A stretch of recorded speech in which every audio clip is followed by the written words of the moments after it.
Breaking news చూస్తున్నారు. BRS ప్రతినిధుల సమావేశంలో కేసీఆర్ కీలక వ్యాఖ్యలు చేశారు. ఇది చండాలమైన ప్రభుత్వం, చిల్లర ప్రభుత్వం అంటున్నారు కేసీఆర్. ఏం మాట్లాడుతున్నారు? ఆ కూతలేంటి? రాష్ట్రంలో రైతుల పరిస్థితి దిగజారిపోయిందంటున్నారు కేసీఆర్. రాష్ట్ర ప్రభుత్వానికి ధాన్యం కొనటం చేత కావటం లేదు అంటూ సంచలన వ్యాఖ్యలు చేశారు ఆయన. రాష్ట్రంలో ఏం జరుగుతుందో అర్థం కావటం లేదంటున్నారు కేసీఆర్. బొందల పడ్డట్టయింది అంటూ ప్రజలు బాధపడుతున్నారు అని చెప్పుకొచ్చారు కేసీఆర్. తేజస్వి సూర్య తెలంగాణపై మాట్లాడితే ఒక్కడు కూడా స్పందించలేదు అంటూ ఆగ్రహాన్ని వ్యక్తం చేశారు ఆయన. బీఆర్ఎస్ ఎంపీలు ఉంటే రణరంగం సృష్టించే వాళ్ళు అంటూ చెప్పుకొచ్చారు. లోక్సభలో మనం లేని లోటు స్పష్టంగా కనిపించిందంటున్నారు కేసీఆర్. తెలంగాణ పట్ల బీఆర్ఎస్కు ఉన్న చిత్తశుద్ధి ఎవరికి ఉండదు అంటూ చెప్పుకొచ్చారు ఆయన. 2009లో చంద్రబాబుతో జై తెలంగాణ అనిపించేందుకు పొత్తు అంటూ కూడా ఇన్ఫ్యాక్ట్ మాట్లాడుకొచ్చారు కేసీఆర్. అయితే ఎన్నో సందర్భాల్లో నన్ను మానసిక క్షోభకు గురి చేశారు అంటూ కూడా కేసీఆర్ వ్యాఖ్యానించారు. హైదరాబాద్తో కూడిన తెలంగాణ కావాలని గట్టిగా కొట్టాడి సాధించామంటూ చెప్పుకొచ్చారు కేసీఆర్. ఈ నేపథ్యంలో ఇంకా ఎటువంటి వ్యాఖ్యలు చేశారు? బీఆర్ఎస్ ప్రతినిధుల సమావేశంలో కేసీఆర్ కీలక వ్యాఖ్యలు చేశారు. దీనికి సంబంధించి డీటెయిల్గా మాట్లాడుకునే ప్రయత్నం చేద్దాం. మా ప్రతినిధి మధు అప్డేట్స్ అందించేందుకు సిద్ధంగా ఉన్నారు. మధు, బీఆర్ఎస్ మీటింగ్ జరుగుతుంది, కంటిన్యూ అవుతుంది. ఇంట్రెస్టింగ్, ఇందాక మనం మాట్లాడుకున్నాం, ఇటు చిచ్చాట్ల భాగంగా రేవంత్ రెడ్డి చేసిన వ్యాఖ్యలకు కౌంటర్ ఇచ్చే అవకాశం ఉందని చెప్పి మాట్లాడుకుంటున్న తరుణంలో ఊహించినట్టుగానే కౌంటర్ కూడా వచ్చిందనుకోవాలా, లేకపోతే ఇంకా అంతకు మించి అనుకోవాలా? ఇక్కడ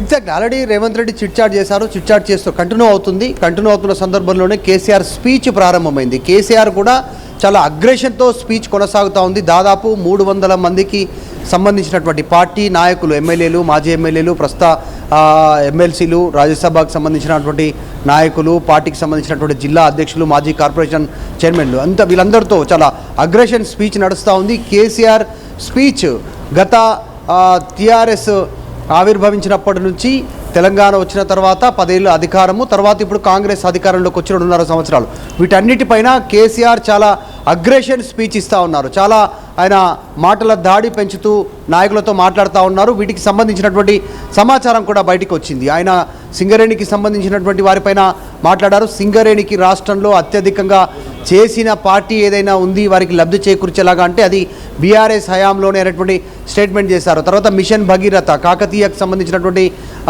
డైనెస్టీని కంటిన్యూ చేసేలా గొలుసు చెరువులు ఎట్లయితే ఉండేనో వాటిని కంటిన్యూ చేస్తూ ఉన్నాం. మిషన్ భగీరథ ద్వారా ప్రతి ఇంటికి నల్లా ఉండాలనే ఉద్దేశంతో అభివృద్ధి విషయంలో అనేటువంటి స్టేట్మెంట్ చేస్తూ తేజస్వి సూర్య పైన కూడా మాట్లాడారు. ఆయన తెలంగాణ గురించి మాట్లాడేటువంటి ఆ ఇంట్రెస్ట్, ఇది అనేటువంటిది బీఆర్ఎస్కు మాత్రమే ఉంటుంది. మరొకసారి పార్లమెంట్లో రుజువైంది. పార్లమెంట్లో కర్ణాటక బీజేపీ ఎంపీ తెలంగాణను పాకిస్తాన్తో పోల్చిన ఒక్క వెధవ కూడా మాట్లాడలేదు అంటూ మాట్లాడుతూనే డైరెక్ట్గా తేజస్వి సూర్యను కూడా బీజేపీ ఎంపీ తేజస్వి సూర్య ఒక వెధవ అంటూ స్టేట్మెంట్ చేశారు. ఇది మాట్లాడుతున్న సందర్భంలోనే రేవంత్ రెడ్డి ఇంకొక కౌంటర్ ఇచ్చే ప్రయత్నం చేశారు.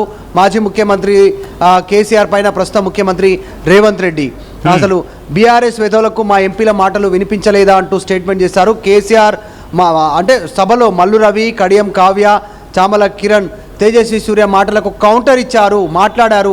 అది కనిపించట్లేదా అంటూ మాట్లాడుతూనే అయినా వెధవలకు అందరూ వెధవల్లాగానే కనిపిస్తారనేటువంటిది రేవంత్ రెడ్డి కౌంటర్ ఇవ్వడంతో పొలిటికల్ హీట్ పెరుగుతూ ఉంది. ఒకవైపు సమ్మర్ హీట్, ఆల్రెడీ ఇప్పుడు పొలిటికల్ సంబంధించినటువంటి హీట్ పెంచే ప్రయత్నం చేస్తూ ఉన్నారు. ఇద్దరు స్టార్ వాల్స్ ఇన్ తెలంగాణ పొలిటికల్లో, ఒకరు కేసీఆర్ మాజీ ముఖ్యమంత్రి, ఒకరు ప్రస్తుత ముఖ్యమంత్రి రేవంత్ రెడ్డి. ఆల్రెడీ జగిత్యాల సభకు అంతే స్థాయిలో భారీ ఎత్తున సభ ఏర్పాటు చేసి ఆ రోజు సేమ్ టైమింగ్లో ఇద్దరు వాడైనటువంటి మాటలు సంధిస్తే దాని తర్వాత ఈరోజు ఈ బీఆర్ఎస్ పార్టీకి సంబంధించినటువంటి 25 సంవత్సరాలు కంప్లీట్ అయ్యి 26వ సంవత్సరంలోకి అడుగు పెడుతున్న సందర్భంగా చేస్తున్నటువంటి సమావేశంలో ఈరోజు కేసీఆర్ స్పీచ్ సమయంలోనే ఎగ్జాక్ట్లీ టైంలో రేవంత్ రెడ్డి చిట్చాట్ ఆయన మాటలు హీట్ పుట్టిస్తూ ఉన్నటువంటి పరిస్థితి ఉంది. ఇటు రేవంత్ రెడ్డి, ఇటు కేసీఆర్ మాటలు దాడి పెంచే ప్రయత్నం చేస్తూ ఉన్నారు. డైరెక్ట్గా ఒక్క వెధవ కూడా మాట్లాడలేదని కేసీఆర్ మాట్లాడితే, కాంగ్రెస్ ఎంపీలను ఉద్దేశించి మాట్లాడితే, సో అదే సందర్భంలో వెధవలకు అందరూ వెధవలాగానే కనిపిస్తున్నటువంటి స్టేట్మెంట్ రేవంత్ రెడ్డి నుంచి రావడం అనేటువంటిది కాస్త పొలిటికల్ హీట్ పెంచుతూ ఉంది. ఒక రకంగా ఎన్నికలకు సంబంధించి ఇంకా 2.5 సంవత్సరాల సమయం ఉన్నా ఇప్పుడే మాటల దాడి పెరిగే అవకాశం ఉంది. కేసీఆర్ ఇప్పుడే ఒక స్టేట్మెంట్ చేశారు. మీ సమావేశంలో బీఆర్ఎస్ పార్టీకి సంబంధించిన సమావేశంలో అంతర్గత సమావేశంలో బీఆర్ఎస్ పార్టీకి సంబంధించిన అన్ని కమిటీలు రద్దు చేస్తున్నట్టు కీలక నిర్ణయం తీసుకున్నారు. ఒక స్టేట్ బాడీ మాత్రమే ఉంటుంది, అంటే జనరల్ సెక్రటరీ, వర్కింగ్ ప్రెసిడెంటు, తర్వాత ప్రెసిడెంట్, ఇవి మినహాయించి మిగతా అన్ని బాడీలు రద్దు అవుతా ఉన్నాయి, అన్ని కమిటీలు రద్దు చేస్తున్నాం గ్రామ స్థాయి నుంచి స్థాయి వరకు కూడా అనేటువంటి స్టేట్మెంట్ చేశారు. అంటే పార్టీని ప్రక్షాళన చేసే దిశగా లైన్ తీసుకుంటున్నట్టుగా తెలుస్తూ ఉంది. నెక్స్ట్ ఇయర్ వచ్చే 27వ సంవత్సరం వరకు పార్టీని ఒక క్రమ పద్ధతిలో, ఒక రకంగా చెప్పాలంటే ఇంటర్మీడియట్ స్థాయి నుంచే 10th కంప్లీట్ అయ్యి ఇంటర్మీడియట్లోకి ఎప్పుడైతే విద్యార్థులు ప్రవేశిస్తారో ఇంటర్మీడియట్ నుంచే బీఆర్ఎస్ పార్టీకి సంబంధించినటువంటి కమిటీలు వేయనున్నామనేటువంటిది గ్రౌండ్ లెవెల్లో నుంచి యువకులను, మహిళలను, తర్వాత అందరినీ పటిష్టం చేస్తూ, రైతులను, కార్మిక సంఘాలను అందరినీ పటిష్టం చేస్తూ పెద్ద ఎత్తున కమిటీలను ప్రకటించబోతున్నట్టుగా కేసీఆర్ ఒక సంచలన ప్రకటన చేశారు. వాస్తవానికి చెప్పాలంటే ఇది బిగ్గెస్ట్ ఒక నిర్ణయం, పెద్ద నిర్ణయం అని చెప్పుకోవచ్చు. పార్టీలో ప్రస్తుతం ఉన్నట్టే అన్ని కమిటీలను రద్దు చేయడం అనేటువంటిది. స్టేట్ కమిటీ, స్టేట్ బాడీ మాత్రమే ఓవరాల్గా అన్ని అంశాలపైన దృష్టి పెట్టనుంది. కేసీఆర్ సూచన మేరకు ఇంటర్మీడియట్ ఫస్ట్ ఇయర్ నుంచి మొదలుకుంటే డిగ్రీ, పీజీ, తర్వాత పిహెచ్డి స్థాయి వరకు, తర్వాత కార్మికులు, కర్షకులు, రైతులు, తర్వాత మహిళలు, ఇంకా మిగతా అన్ని వర్గాలు, ప్రభుత్వ ఉద్యోగులు, ప్రైవేట్ ఉద్యోగులు, తర్వాత గిగ్ వర్గాల వరకు మొత్తం సపరేట్గా త్వరలో కమిటీలు వేయనున్నారు. తర్వాత పార్టీని ప్రక్షాళన చేయనున్నారు. జిల్లా అధ్యక్షులను మారుస్తారు, మండలాల అధ్యక్షులను మారుస్తారు, తర్వాత నియోజకవర్గ ఇన్ఛార్జీలను మారుస్తారు. తర్వాత ఇప్పుడు ఉన్నటువంటి అన్ని కమిటీలు, మహిళా అధ్యక్షురాలు రాబోతూ ఉన్నారు, తర్వాత బీఆర్ఎస్పీకి కొత్త ప్రెసిడెంట్ రాబోతూ ఉన్నారు. ఇట్లా అన్ని ప్రక్షాళన చేయబోతా ఉన్నారు. కొత్తగా జనరల్ సెక్రటరీ రానున్నారు. పదవిలో, ముఖ్యంగా పార్టీ పదవుల్లో ఈసారి అందరికీ కొత్త నీరు, యువకులకు అవకాశం ఇవ్వడానికి కేసీఆర్ నిర్ణయం తీసుకున్నట్టుగా తెలుస్తోంది. అందులో భాగంగానే అన్ని కమిటీలు రద్దు చేశారు. ఇప్పటి వరకు అంటే తెలంగాణ ఉద్యమం నుంచి తెలంగాణ వచ్చిన తర్వాత 10 ఏళ్ల వరకు బీఆర్ఎస్ అధికారంలో ఉన్నప్పటి వరకు ఉన్నటువంటి అన్ని కమిటీలను ప్రక్షాళన చేస్తూ కొత్త వారికి అవకాశం ఇవ్వాలనేటువంటిది కేసీఆర్ నిర్ణయం తీసుకున్నట్టుగా తెలుస్తోంది.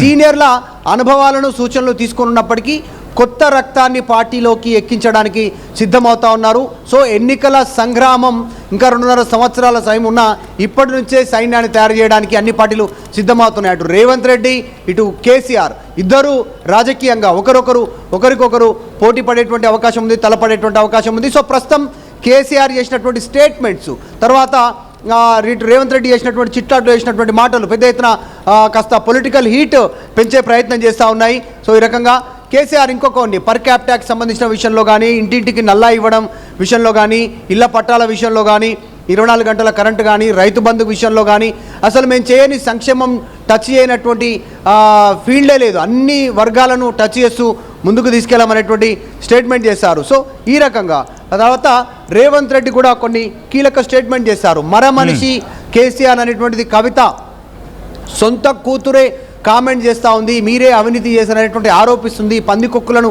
మీ పక్కనే పెట్టుకున్నారనేటువంటిది మీ కూతురు, సొంత కూతురు ఆరోపణ చేస్తోంది, వాటికి సమాధానం చెప్పు కేసీఆర్ ముందు అంటూ డైరెక్ట్గా రేవంత్ రెడ్డి డైరెక్ట్గా కవిత సంబంధించినటువంటి కామెంట్ పైన రెస్పాండ్ కావాలనేటువంటిది స్టేట్మెంట్ చేశారు. సో కాస్త పొలిటికల్ హీట్ పెరుగుతూ ఉంది.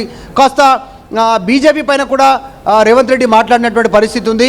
మహిళా రిజర్వేషన్ పైన 5 రాష్ట్రాల ఎన్నికల రిఫరెండం అని బీజేపీ చెప్పాలనేటువంటి స్టేట్మెంట్ కానీ, తర్వాత 2/3 మెజార్టీ లేనిదే బీజేపీ ఎందుకు బిల్ పెట్టాలనుకుంది, బీజేపీ చెప్పినట్లే అందరూ వినాలనుకుంటే కుదరదు అనేటువంటి స్టేట్మెంట్, 50% మెరిట్, 50% జనాభా ప్రాతిపదికన పునర్విభజన చేయాలని డిమాండ్ మేము చేస్తూ ఉన్నామంటూ, తర్వాత అయోధ్యలో బీజేపీ ఓడిపోయింది అనేటువంటి స్టేట్మెంట్ చేశారు. మరి రాముడే బీజేపీని ఓడించాడా అనేటువంటి స్టేట్మెంట్ చేస్తూనే ఇంకొక కీలక ప్రశ్న సంధించారు. కేసీఆర్ కూడా తను నమ్మినటువంటి దేవుడి పైన ఒట్టేసి చెప్పాలి, ఫ్యూచర్లో బీజేపీతో మా పొత్తు ఉండదు అని ఆయన నమ్మిన దేవుడి పైన ప్రమాణం చేసి కేసీఆర్ చెబుతారా, సమాధానం చెప్పాలనేటువంటిది కూడా కేసీఆర్ను ఉద్దేశించి అటు రేవంత్ రెడ్డి క్వశ్చన్ చేస్తూ ఉన్నారు. సో రేవంత్ రెడ్డి విషయంలో ఇంతవరకు పెద్దగా పట్టించుకోలేదు. ఇంకా కేసీఆర్ స్పీచ్ కంటిన్యూ అవుతూ ఉంది. దాదాపు 2.5 గంటలు అవుతా ఉంది కేసీఆర్ స్పీచ్ కంటిన్యూ అవ్వబట్టి. 2.5 గంటల నుంచి పార్టీకి సంబంధించిన విషయంలో చాలా సీరియస్ అవుతున్నారు. గతంలో బీఆర్ఎస్ హయాంలో సర్పంచ్ నుంచి మంత్రుల వరకు జెడ్పీటీసీ ఎంపీల నుంచి ఎంపీల వరకు అందరూ మన వాళ్ళే ఉన్నారు. అసలు ఏం జరిగింది, మీరు దీని గురించి ఆలోచించాలి, ప్రజలు మనల్ని ఎందుకు వద్దనుకున్నారు ఆలోచించాలి అనేటువంటిది నాయకులకు కాస్త క్లాస్ తీసుకునే ప్రయత్నం చేశారు. సో ఇటు కేసీఆర్ స్పీచ్ కూడా చాలా అగ్రెషన్లో కొనసాగుతూ ఉంది, అటు రేవంత్ రెడ్డి చిట్ చాట్ కూడా చాలా హీట్ పెంచేటువంటి విధంగా కొనసాగుతూ ఉంది. సో ఈరోజు ఇద్దరు పొలిటికల్ స్టార్ వాల్స్, ఒకరు కాంగ్రెస్, ఒకరు బీఆర్ఎస్, ఒకరు మాజీ ఒకరు ప్రస్తుతం. సో వీళ్ళ మాటల వేడితో సమ్మర్ హీట్తో పాటు పొలిటికల్ హీట్ కూడా పెంచే ప్రయత్నం చేస్తూ ఉంది. రైట్, అంటే ఇప్పుడు అఫ్కోర్స్ మీరు అన్నట్టుగా ఎలక్షన్స్కి ఇంకా దాదాపుగా 2.5 ఏళ్ళు అయితే ఉంది. బట్ ఇప్పుడు కేసీఆర్ రంగంలోకి దిగి అఫ్కోర్స్ గతంలో కూడా మాట్లాడిన సందర్భంలో బహిరంగంగా బయటకు వచ్చి చాలా సందర్భాలు చాలా రోజుల గ్యాప్ తర్వాత జగిత్యాల మీటింగ్లో మాట్లాడుకున్న సందర్భం, ఆ తర్వాత చాలా తక్కువ టైంలోనే మళ్ళీ ఈరోజు బయటకు వచ్చి మాట్లాడిన సందర్భం. అఫ్కోర్స్ అకేషన్ కూడా కలిసి వచ్చి ఉండొచ్చు కాక, బట్ అంటే ఎటువంటి ఇండికేషన్స్ ఇచ్చే ప్రయత్నం జరుగుతుంది కేసీఆర్ నుంచి, మరి ముఖ్యంగా బీఆర్ఎస్ క్యాడర్కి ఇక్కడి నుంచి పూర్తి స్థాయిలో నేను గ్రౌండ్లో ఉండబోతున్నాను అని చెప్పే ప్రయత్నమా, లేకపోతే ఒక్కసారిగా జోష్ నింపే ప్రయత్నమా, ఎలా చూడొచ్చు? ఎటువంటి డిస్కషన్ జరుగుతుంది నిజానికి అక్కడ బీఆర్ఎస్ క్యాడర్లో?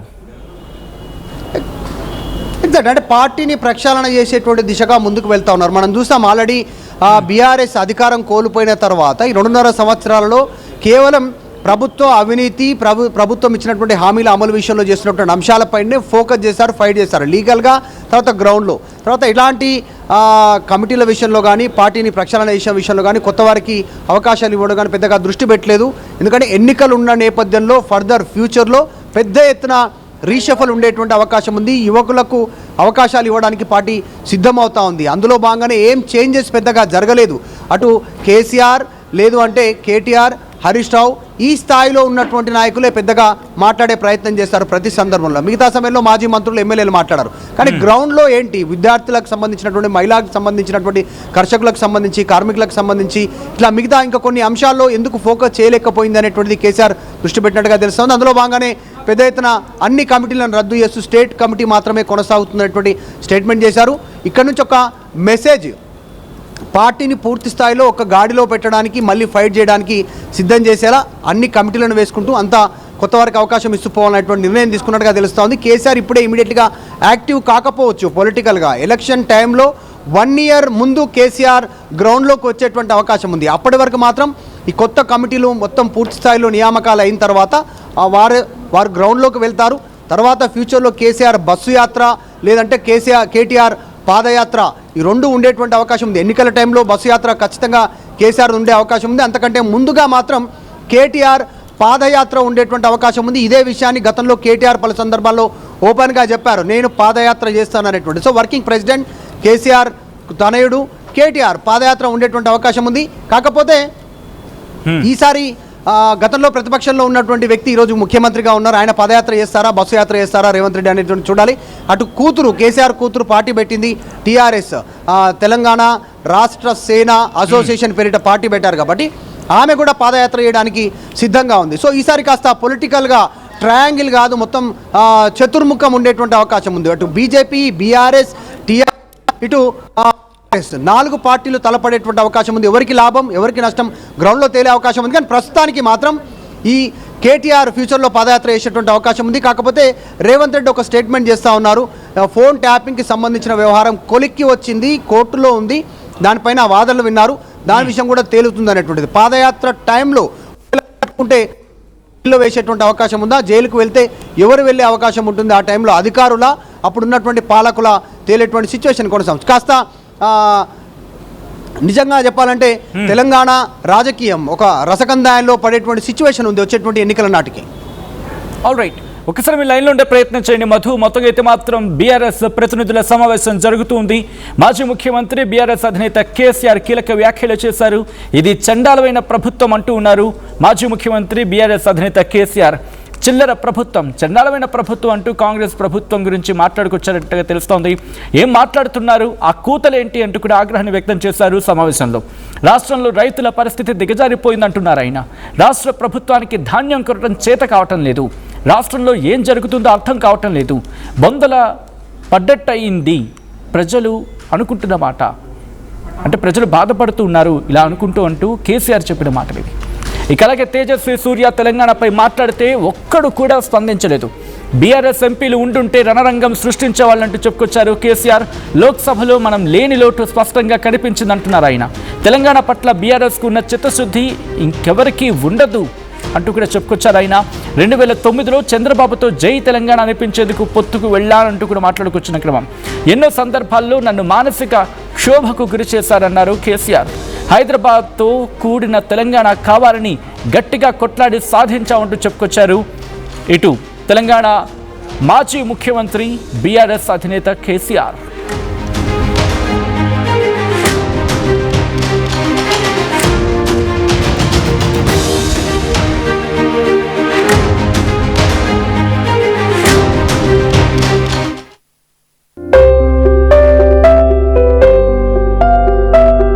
చిన్న చిన్న ఆనందాలు 35 ఏళ్లుగా నా జీవితంలో లేవు.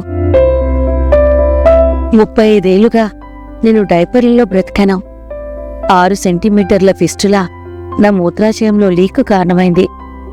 ఎవరూ నాకు సహాయం చేయలేకపోయారు. AINUలో వైద్యులను కలిసే వరకు. అక్కడ వారు రోబోటిక్ శస్త్రచికిత్సతో నాకు పరిష్కారం ఇచ్చారు.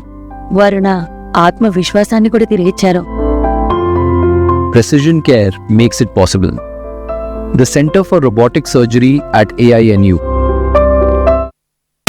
At KLA Global Business School, we help you learn the greatest skill in life, making the right choice. KL Global Business School. Ultra Paints తో చేరి రంగుల వెలుగులు నింపేద్దాం. ఇప్పుడు మీ ఇంటికి కొత్త రంగుల కళ. Ultra paints.